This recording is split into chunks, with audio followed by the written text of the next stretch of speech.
লিচু গাছে পানি দিতে এসেছি আজকে। আমাদের যেই লিচুর বাগান রাস্তার সাথে আমাদের গ্রাম থেকে ঢুলটি যেতে যে বাগান রয়েছে সেই বাগানে আজকে আমরা পানি দেব। বিশেষ করে আমার বড় ভাই এবং আমার বাবা আর আমি এই তিনজন মিলে চলে এসেছি পানি দিতে। এই পানি আসছে অনেক দূর থেকে, মাতাল গ্রাম থেকে। সেই গ্রামের বাড়ি থেকে আমরা পাইপ টেনে নিয়ে আসি। বিশেষ করে আমরাই পাইপ সার্ট করছি এবং পানি দেওয়ার শেষে আবার এই পাইপ গুছিয়ে দিতে হবে। আমাদের এই গাছগুলোতে অনেক বড় বড় মুকুল, বিশেষ করে আটি গাছে অনেক বড় বড় মুকুল হয়। মুকুলগুলো ফুটে গিয়েছে, দেখতে খুবই সুন্দর লাগছে। সকালে এসে দেখি যে মুকুলের সাথে কিছু কুয়াশা বা কিছু নীড় লেগে রয়েছে। এতে খুবই সুন্দর দেখা যাচ্ছে মুকুলগুলোকে। এই যে আমাদের পানিও চলে এসেছে, পানি আস্তে আস্তে পাইপের ভিতর দিয়ে চলে এসেছে।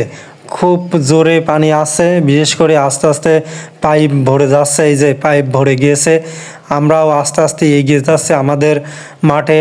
বিশেষ করে আমরা আমাদের জমির একদম মাথায় থেকে পানি দেওয়া শুরু করব। বিশেষ করে ওই সাইডটিকে দিতে দিতে আস্তে আস্তে আস্তে আস্তে আমরা আমাদের গাছগুলোকে, সমস্ত গাছ পানি দেব। পানি দিব শুধু গাছে নয়, এই জমিগুলোও আমরা ভিজিয়ে দেব। বিশেষ করে এই জমিগুলোতে গাছের শিকড় রয়েছে, এজন্য আমরা সব জায়গায় পানি দেব। পানি একদম ভাটাই দেব বা পানি বাধা দেব। এই যে পানির অনেক স্পিডে পানি বাড়াচ্ছে, চারদিকে পানি চলে যাচ্ছে। লিচু গাছের গোড়ে আমরা রেখে দিয়েছি এবং পানি চারদিকে সমানভাবে চলে যাচ্ছে। পানি যাওয়া মাত্রই গাছের শিকড়গুলো পানি খেয়ে নিচ্ছে, অর্থাৎ মাটির যে শুকনো ছিল সেই শুকনোগুলো মাটি যাচ্ছে এবং মাটি নরম হয়ে যাচ্ছে। এবং মাঝখানে যে ফাঁকা ফাঁকা জায়গা রয়েছে মাটির, সেইগুলোতেও পানি চলে যাচ্ছে। আমার বাবা পাশেই আইল বেঁধে দিচ্ছে। বিশেষ করে পানি চারদিকে আমরা বাধায় রাখবো। আব্বা উঁচু করে দিচ্ছে যাতে করে পানি ভেটে না যায়, এজন্য চারদিকে সমানভাবে বেঁধে দিচ্ছে। যেখানে লেভেল রয়েছে, পানি বেরিয়ে যাওয়ার সম্ভাবনা রয়েছে, সেই জায়গাগুলো আব্বা উঁচু করে বেঁধে দিচ্ছে। পর্যায়ক্রমে আমি এবং আমার বড় ভাই মিলে কাজ করছি। আমাদের মুকুলগুলো খুবই সুন্দর দেখাচ্ছে এবং মুকুলগুলোতে কিছু কিছু মৌমাছি এবং পোকামাকড়, বিশেষ করে মাছিগুলো এসে এই মুকুলগুলোতে এসে তারা পরাগায়ন করছে। খুবই সুন্দর এই পরাগায়ন করার প্রাকৃতিক নিয়মটা। মৌমাছি বা পোকামাকড় বা বাতাসের সাহায্যে পরাগায়ন হয়ে থাকে। একটি মৌমাছি এসে অনেকগুলো ফুলের থেকে ফুলে মধু সংরক্ষণ করে নিয়ে যাচ্ছে এবং তারা কাজ সারাদিন এইভাবে মধু সংরক্ষণ করে যাচ্ছে। দেখতে খুবই সুন্দর লাগছে। আর আটি গাছের মুকুলগুলো অনেক বড় বড়, এই যে দেখতে অনেক বড় বড়। কিন্তু আটি গাছের মুকুল যত বড় বা যতই থাকুক না কেন, ফলন কিন্তু কম হয়। বোম্বাই গাছের মুকুলগুলো ছোট হলেও এর ফলন অল্প মুকুলেই অনেক বেশি ফলন হয়। আর এই যে আটি গাছের অনেক বড় বড় মুকুল, কিন্তু লাস্টে দেখা যাবে যে ফলন কম হয়েছে। আমার বাবা চারদিকে আইল সমানভাবে বাঁধছে। এর আগে আমি একটু বেঁধে দিলাম। বিশেষ করে আমি বেঁধে দেওয়ার পরে আব্বা আবার সেই আইলের চারদিকে আবার মাটি সমান করে দিচ্ছে যাতে পানি না ভেটে যায়। বিশেষ করে পানি আমাদের জমিতে আবদ্ধ হয়ে থাকে এবং গাছগুলো যাতে অনেক দিন ধরে এই পানি নিতে পারে বা জমিতে রস থাকে, এজন্য শক্তভাবে আব্বা জমির চারদিকে বেঁধে দিচ্ছে। আমি এই যে গাছের একটি ডালের পাড়ে উঠে বসে রয়েছি। বিশেষ করে নিচে পানির পাইপ রয়েছে, আমি পানি লাইন ঠিক করছি। বিশেষ করে ডান সাইডে হয়ে যাওয়ার পর বাম সাইডে হয়ে যাওয়ার পরে উপর সাইড বা নিচ সাইড, যেই সাইডটা হচ্ছে না সেই সাইডটাই পানি দিচ্ছি। আর মাঝে মাঝে ডালে উপরে বসে রয়েছি। আমার বড় ভাইও কাজ করছে, বিশেষ করে আমার পিছেই বড় ভাই কাজ করছে। আমাদের গাছে এই যে মুকুলগুলোকে দেখতে দূর থেকে অনেক ভালো লাগছে। বিশেষ করে রোদ পড়েছে গাছে এবং রোদে মুকুলগুলোকে দেখতে আরও ভালো লাগছে। আর গাছের পাতাগুলো অনেক ঝিকমিক ঝিকমিক করছে। পর্যায়ক্রমে আমাদের পানি দেওয়া অনেকটাই এগিয়ে গিয়েছে। আমরা এই যে অনেক বেশি করে গাছে পানি দিচ্ছি। বিশেষ করে পানি জমিতে বাঁধায় রাখছি বা আবদ্ধ করে রাখছি।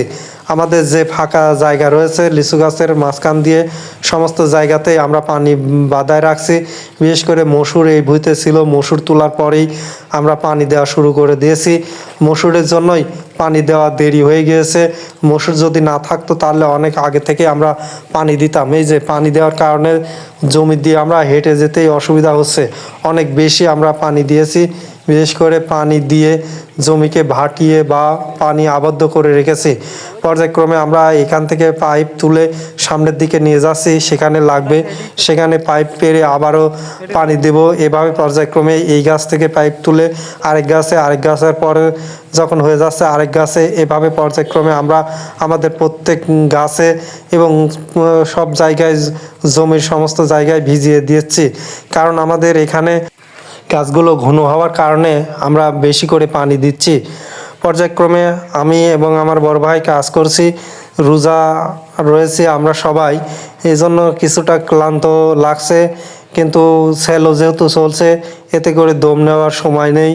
আমি একটু কাজ করছি, এরপরে বড় ভাই কাজ করার পরে আমি, এরপরে আমার বাবাও রয়েছে। এভাবে পর্যায়ক্রমে আমরা কাজ করছি এবং কাজের ফাঁকে ফাঁকে লিচু গাছের মাঝখানে যে ফাঁকা জায়গা রয়েছে সেমা সেই জায়গায় বসে দম নিচ্ছি। এরপরে আমি গাবলা নিয়ে একটু পানি সেচে দিচ্ছি। বিশেষ করে যে জায়গাটা উঁচা সেই জায়গাটা পানি দাঁড়াচ্ছে না, এজন্য সেচে দিচ্ছি। এতে করে সে জায়গাতে পানি ভিজে যায় এবং নরম হয়ে যায়। আর যে জায়গাটা লেবাল সেখানে অনেক বেশি পানি বেঁধে গিয়েছে, মনে হচ্ছে যে একটি পুকুর হয়ে গিয়েছে, এরকম অবস্থায় হয়ে গিয়েছে। আমরা পানি দিলে বিশেষ করে এভাবেই এই গাছগুলোতে পানি দিই, যাতে করে অনেক দিন পর্যন্ত এই পানি থাকে এবং গাছ পানি আমরা আবদ্ধ করে রেখে দিই। এতে করে গাছ তার পর্যাপ্ত পরিমাণে পানি পাবে এবং গাছ যাতে শুকে না যায়।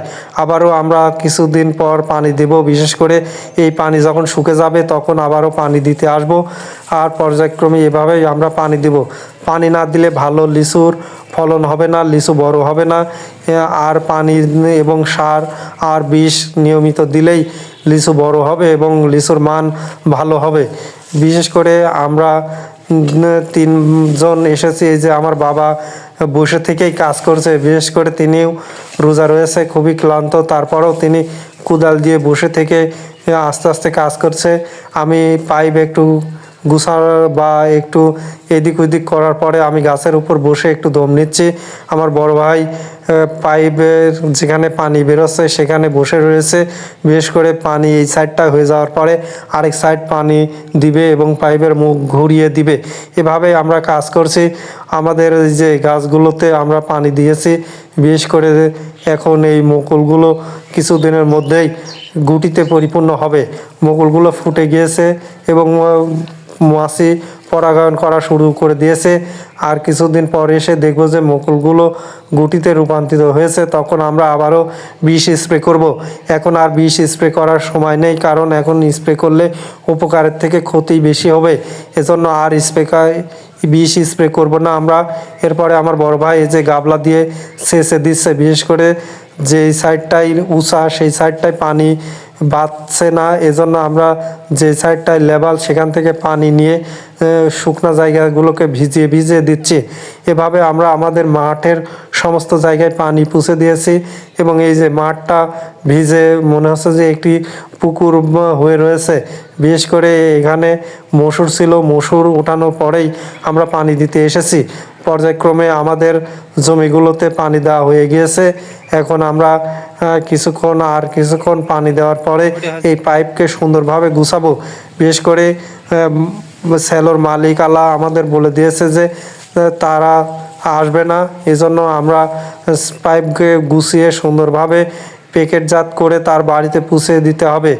আমরা এই যে আমাদের গাছগুলোতে পানি দিয়েছি, মুকুলগুলো এখন দেখতে খুবই সুন্দর লাগছে।